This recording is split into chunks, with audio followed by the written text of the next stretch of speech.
Good afternoon, ladies and gentlemen of the media. Thank you for being here today.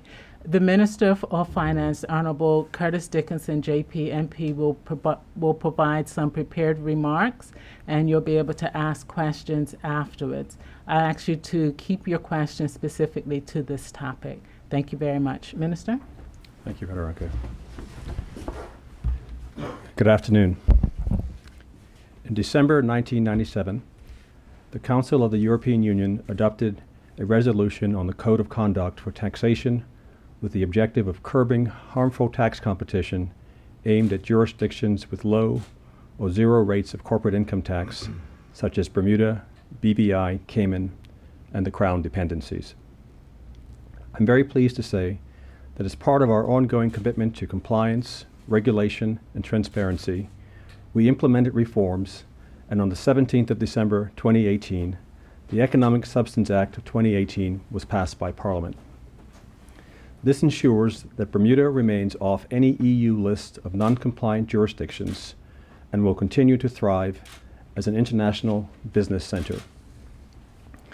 Bermuda-registered entities, including companies in the banking, insurance, fund management, financing and leasing, headquarters, shipping, intellectual properties, distribution and service centers, and related holding company sectors, will now need to meet economic substance requirements as provided in the legislation and related regulations. These firms must show that they have a physical presence, personnel, and revenue-generating activities in Bermuda. The economic substance requirements will apply to new companies from the 1st of January 2019 and existing companies from the 1st of July 2019. The government proposes incentives to companies affected by the Economic Substance Act to keep them in Bermuda and encourage job creation and opportunities. The new EU Economic Substance Initiatives Program includes the application of the already in place new business work permit policy, as well as payroll tax relief. The government understands that the two things foremost in the minds of most Bermudians are jobs and the protection of Bermudian opportunities within our own country.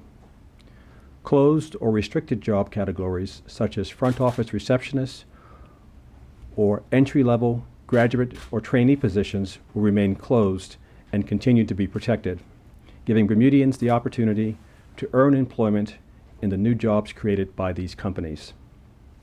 For many Bermudians, my parliamentary colleagues and I met on the doorstep who lost positions such as these during the recession, or who had graduated and been unable to gain entry into these fields. The creation of new jobs and new opportunities in these sectors that I mentioned earlier, this will be welcome news. The government is committed to working with these companies to ensure that unemployed and underemployed Bermudians will be ready and able to fill these posts. The new business work permit allows an exempted company that is new to Bermuda to receive automatic approval of work permits for the first 6 months after obtaining its first new business permit. As part of the eligibility criteria, a business must be directed and managed from Bermuda, and it must show that it has adequate personnel and expenditure undertaken on island, thus creating jobs and opportunities within new or existing businesses offering support services. The new business work permit policy has been in place since 2012 and will include exempted companies already registered in Bermuda without employees and any new exempted company that decides to set up in Bermuda with employees.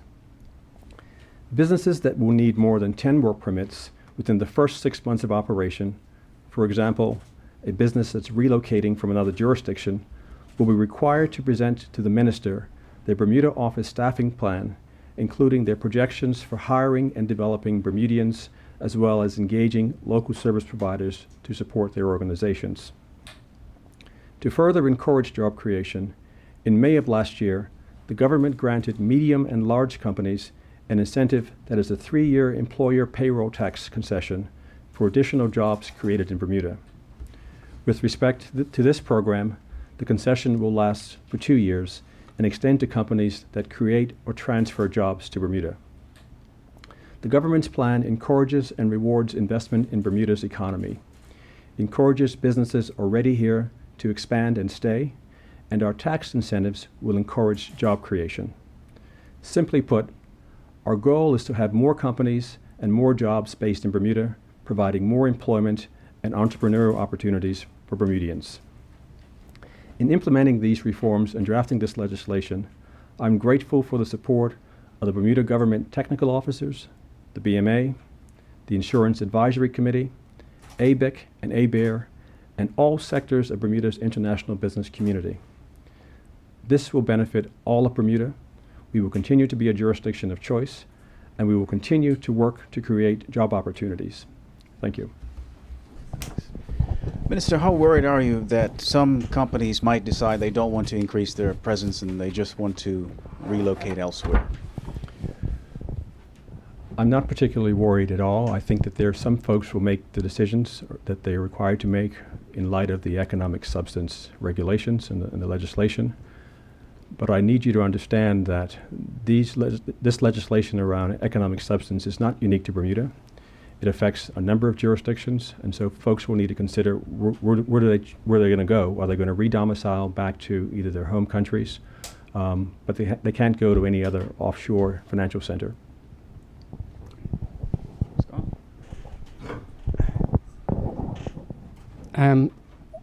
Why is there no metrics about the economic substance in the Act? I mean, how are we going to measure what economic substance is?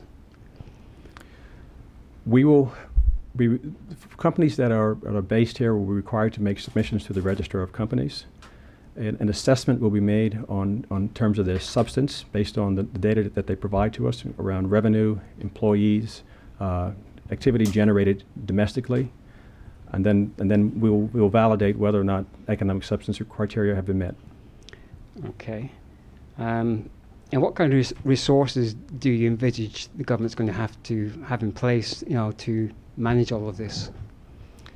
We will need to have incremental resources deployed in the Register of Companies. I'd ask that you would appreciate that this is all very new, and we're all trying to come into terms with kind of what additional complement of people we're going to require. But at a minimum, it requires some additional people at the Register of Companies. Okay. And when will you know if what you've put together, the Act, is going to be acceptable? We have been advised that sometime in February the EU will be getting back to us. Okay. And if they get back to you and say it's not acceptable, what happens? We hadn't contemplated that. We think we've done all that we're required to do to meet the standard. Okay.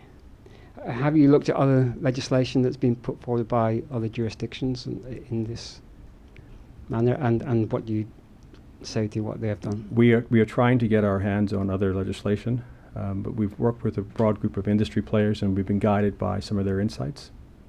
But we suspect that at some point, once the EU makes its decision, everyone's information will be available to us. Okay. And have you assessed the economic impact that this could have? Have you got a best case and a worst case scenario? Are you working with those in mind? There has been some work done on that, but I don't feel comfortable disclosing that information. I think at best it is a best guess, but that's all it is. We won't know until people make decisions around whether or not they want to establish substance here or not. Okay. And has the business community themselves been asking questions about, how do we know if we've got the substance that's going to be required? They haven't been asking me, but I wouldn't surprise me if they've been asking their legal or their accounting advisors. Mm-hmm. Okay. And if companies do decide to stay here, how quickly will they have to, fall into line with what's being put forward? If it's an existing company, they have until July the 1st Mm-hmm. to kind of establish themselves. If it's a new company, if it's an existing company, it's new companies is January the 1st, existing companies it's the 1st of July this year. Okay. And you seem to indicate that some of these companies, if they don't have the substance at the moment, they could bring people over here, and there's going to be these incentives that you've mentioned. Will government be able to cope with an influx of more requests for immigration and work permits? I mean, have you kind of got a case scenario for that? That's a high-class problem that we'd like to have, and inasmuch as there is an onslaught of people with requests to set up companies here and bring people here to work and create jobs, we'll find a way to accommodate them. Okay. And somewhere down the line, will there be metrics about, if a company's so big, it needs to have this many people here or this amount of resource? Eventually, I'm sure that there will be. As you may not appreciate, this has been a bit of a moving target for us and other jurisdictions with respect to the EU's criteria for what it is they wanted.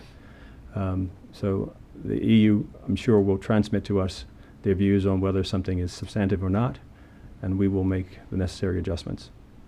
Okay.